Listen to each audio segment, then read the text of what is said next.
Hello friends, welcome to lunch revision. This is Ram Soni. MPPSC 2023 mains का result जारी कर दिया गया है। हालांकि इसमें कुछ डिस्प्यूट्स बने हुए थे, लेकिन इसके बावजूद भी एमपीपीएससी 2023 मेंस का रिजल्ट जारी किया गया है। इसमें लिखा भी है, साक्षात्कार हेतु लघु सूचीकृत अभ्यर्थियों की अनुक्रमांकवार सूची दी गई है। इसमें कई सारे शुद्धि पत्रों के बारे में भी जिक्र किया गया है, तो ये चीज़ें तो बहुत ही कॉमन है। नाउ यहाँ पे वैकेंसीज की बात करें, कुल 229 वैकेंसीज के लिए नोटिफिकेशन जारी किया गया था, जिसमें 72 पद अनरिजर्व के थे, 36 एएससी का, 44 सीट्स एसटी के लिए थी, 55 सीट ओबीसी के लिए और 22 सीट ईडब्ल्यूएस के लिए थी। नाउ यहाँ पे चूंकि आपको याद होगा 8713 formula as of now Madhya Pradesh में अप्लाइड है, और इसके चलते यहाँ पर वैकेंसीज ओबीसी की कम हो जाती हैं, तो इसमें 55 की जगह 30 वैकेंसी, जो 30 सीटें हैं वही 87% के मेन लिस्ट में जाएगी, बाकी प्राविधिक में चली जाएगी, है ना। नाउ इसमें 659 अभ्यर्थियों का रिजल्ट जारी किया गया है पार्ट ए में, मतलब 87% वाले में। बाकी जो कैंडिडेट्स हैं उनको डाल दिया गया है 13% के प्रोविजनल में, है ना। नाउ इसमें प्रॉपर तरीके से लिस्ट दी गई है, ये आप देख सकते हैं प्रॉपर तरीके से। बाकी इसमें दिखा है कुल 25 पदों के लिए 141 अभ्यर्थियों का जो लिस्ट है, ये प्राविधिक भाग बी, जो कि हम प्रोविजनल पार्ट कहते हैं, उसके अंतर्गत जारी किया गया है, जो 13% का रहता है ना। तो ये चीज़ें आप लोग ऑलरेडी जानते हैं, तो इसमें बहुत ज़्यादा डिस्कस करने के लिए नहीं है। ना यहाँ पर साक्षात्कार हेतु अभिलेख प्रेषित करने के निर्देश दिए गए हैं, जिसमें प्रॉपर तरीके से बताया गया है क्या क्या चीज़ें आपको फिलअप करनी है। ये एक प्रकार से कह सकते हैं चेक लिस्ट है, दस्तावेजों का विवरण है। इसमें सारी ये दस्तावेजों को प्रॉपर तरीके से आपको फिलअप करना है और इसको आयोग के कार्यालय में प्रॉपर तरीके से भेजना होगा।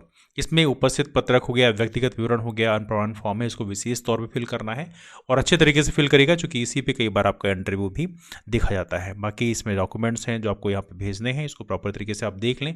यदि आपके मन में कोई भी डाउट्स हैं तो आप लोग कमेंट के माध्यम से पूछ सकते हैं, और साथ में व्हाट्सएप नंबर भी हमारा फेमस है, फेमस नहीं सॉरी, मतलब आप लोगों को शायद पता होगा, नहीं पता होगा तो मैं वीडियो के अंत में डिस्कस कर दूंगा, है ना। नाउ यहाँ पे कुछ बेसिक चीज़ें हैं जो थोड़ा डिस्कस कर लेते हैं, क्योंकि यहाँ पे इसमें कुछ डिस्प्यूट्स थे, उसके चलते फाइनली रिजल्ट जारी किए गए। नाउ फ्रेंड्स का कहना ये भी था कि डिस्प्यूट्स क्या है उसके बारे में थोड़ा डिस्कस करेंगे, लेकिन एज ऑफ नाउ यहाँ पे कुछ बेसिक चीज़ें लिखी हैं। जिस साक्षात्कार हेतु उपरोक्त लघु सूचीकृत सूची पूर्णतः प्राविधिक है। यदि अभ्यर्थी राष्ट्रीय परीक्षा 2023 के लिए अधिसूचित नियमों एवं शर्तों को पूर्ण नहीं करते तो साक्षात्कार हेतु उनकी अर्हता स्वतः समाप्त हो जाएगी। ये तो बहुत बेसिक है। आरक्षित वर्ग के वे अभ्यर्थी जिनके प्राप्तांक अनारक्षित वर्ग के प्राप्तांकों के बराबर या अधिक हैं, उन्हें नियमानुसार मुख्य या प्राविधिक दोनों ही भागों में अनारक्षित वर्ग में लघु सूचीकृत किया गया है। आरक्षित वर्ग की महिलाओं के लिए भी सेम सिस्टम है। राष्ट्रीय परीक्षा 2023 के साक्षात्कार हेतु दिनांक पृथक से घोषित की जाएगी। तो ये चीज़ें प्रॉपर तरीके से यहाँ बताई गई हैं। बाकी न्यायालयीन प्रकरण चूंकि है यहाँ पे, तो अंतिम चयन माननीय न्यायालय के अंतिम निर्णय के अधीन रहेगा। ये चीज़ें बताई गई हैं, बाकी चीज़ें नॉर्मल हैं। सबसे इंपॉर्टेंट चीज जो है डिस्कस करने के लिए है, उपरोक्तानुसार जारी साक्षात्कार है तो प्राविधिक रूप से लघु सूचीकृत सूची के अभ्यर्थियों का अंतिम चयन माननीय सर्वोच्च न्यायालय में लंबित याचिका क्रमांक SLP नंबर 8764/2023 एवं याचिका क्रमांक SLP 12398/2023 तब माननीय उच्च न्यायालय में याचिका क्रमांक है इसके अधीन रहेगा। इसमें एक चीज़ यही बताई गई है कि इसमें चूंकि कुछ वर्डिक्ट आ चुकी हैं, जिसमें आप लोग को पता होना चाहिए कि 24 मई 2024 को यहाँ पे राष्ट्रीय परीक्षा 2023 के परिप्रेक्ष्य में जो प्रारंभिक परीक्षा का जो माननीय उच्च न्यायालय जबलपुर में याचिका थी 3141/2024, इसके अंतरिम आदेश के अनुसार रहेगा। तो ये चीज़ें ही प्रॉपर तरीके से डिस्कस की गई हैं। ये अंतरिम आदेश क्या था मैं आपको दिखाता हूँ। ये केस स्टेटस में आप जाओगे देखने, तो यहाँ पे रिट पिटिशन है 3141/2024।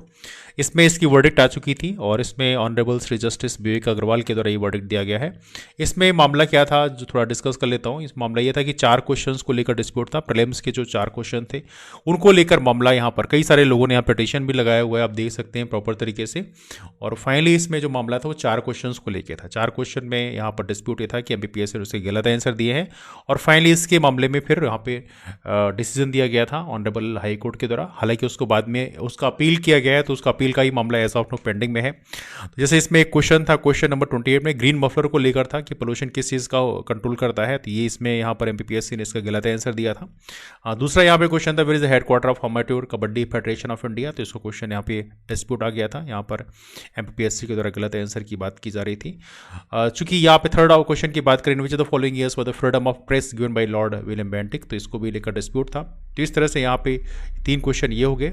एक क्वेश्चन यहाँ पे था on whom did Balkrishna Sharma Naveen wrote 2 काव्यास, है ना, तो इसके लिए इसको लेकर भी डिस्प्यूट था। तो इस प्रकार से बेसिकली 4 क्वेश्चन जो थे वो मेनली जहाँ पर चेंजेस किए गए थे उसको लेकर यहाँ पर डिस्प्यूट था और फाइनली यहाँ पे हाई कोर्ट के द्वारा वर्डिक्ट दी गई।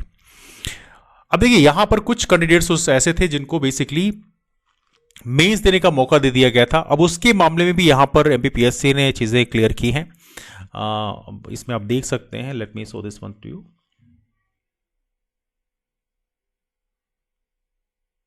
साक्षात्कार हेतु प्राविधिक रूप से लघु सूचीकृत अभ्यर्थियों की सूची के प्रकाशन में कोई तकनीक। ओके, उपरोक्त सूची अभ्यर्थियों द्वारा अपने प्रारंभिक मुख्य परीक्षा में उनके द्वारा ऑनलाइन आवेदन पत्रों में, ओके इसमें कोई खास नहीं। ओके, दिस वन इसमें लिखा है कि अंतरिम आदेश जो 3141/2004 के अंतरिम आदेश दिनांक इतने खंडपीठ इंदौर तथा ग्वालियर के अंतरिम आदेशों के द्वारा मुख्य परीक्षा में प्राविधिक रूप से सम्मिलित अभ्यर्थियों को लघु सूचीकरण में सम्मिलित नहीं किया गया है। उपरोक्त राज्य से मुख्य परीक्षा 2023 के साक्षात्कार हेतु लघु सूचीकृत अभ्यर्थियों की सूची आयोग की अपील याचिका क्रमांक WA1232 के अंतिम निर्णय के अधीन होगी। मतलब कहने का मतलब यह है कि जिन कैंडिडेट्स को मेंस देने के लिए अलाउ किया गया था 3141 WP के लिए, रिट पिटीशन के लिए, उसके आधार पे वो उनका जो कैंडिडेचर है उनका रिजल्ट अभी मेंस का रिजल्ट जारी नहीं किया गया है।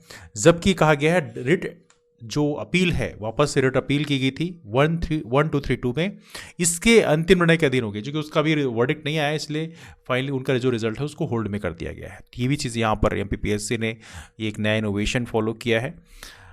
तो ये चीज़ें हैं एमपीपीएससी की जो डिस्प्यूटेड थी, जो मैं डिस्कस करना चाहता था, बिकॉज बहुत सारे फ्रेंड्स का कहना यह था कि कौन सा डिस्प्यूट था, जो कि ये चर्चा में चल रहा था कि भाई डिस्प्यूटेड होने के बावजूद भी एमपीपीएससी ने फाइनल रिजल्ट जारी किया। तो जिन कैंडिडेट्स का मामला था जिनको मेंस देने का मौका ऑनरेबल हाई कोर्ट के द्वारा दिया गया था, उनका result as of now hold कर दिया गया है। रिट अपील का जो वर्डिक्ट आएगा उसके आधार पर ही फाइनली उनका रिजल्ट जारी किया जाएगा। तो रिट अपील का भी यहाँ पे मैटर अभी चल रहा है ऑलरेडी इसमें यहाँ पर दिखाया, तो ये मामला है जिसके बारे में प्रॉपर तरीके से कहा गया है। Ravi Malimath honourable chief justice हैं और विशाल मिश्रा जज हैं, इनके पीठ में बेसिकली केस चल रहा है, रिट अपील है ना। तो ये रहा बेसिकली मामला हमारे एमपीपीएससी 2023 मेंस को लेकर। जिन भी फ्रेंड्स ने मेंस क्वालिफाई किया है उनको ढेरों सारी शुभकामनाएं एंड ऑल द बेस्ट कि आप इंटरव्यूज़ में अच्छी तरीके से प्रदर्शन करें एंड वी होप सो कि आप लोग अपना बेस्ट देंगे। इंटरव्यूज़ के लिए ज़रूर हम लोग कुछ गाइडेंस सेशन रखेंगे जिसमें आपको डेफिनेटली बेनिफिट मिलेगा कि हमें कैसे चीज़ों को अप्रोच करना चाहिए, और ख़ास तौर से हमें अपना ओपिनियन बिल्डिंग जो है, एक सकारात्मक जो अप्रोच है वो कैसे फॉलो करना चाहिए। इंटरव्यूज़ के दौरान कौन कौन सी चीज़ों को हमें खास तौर से विशेष तौर पे ध्यान देना चाहिए, उन चीज़ों के बारे में हम लोग डिटेल में डिस्कस अगले वीडियो में करेंगे। फिलहाल डिस्कस में इस वाइंड अप करते हैं, मुलाकात करते हैं फिर, तो तक के लिए बाय एंड टेक केयर।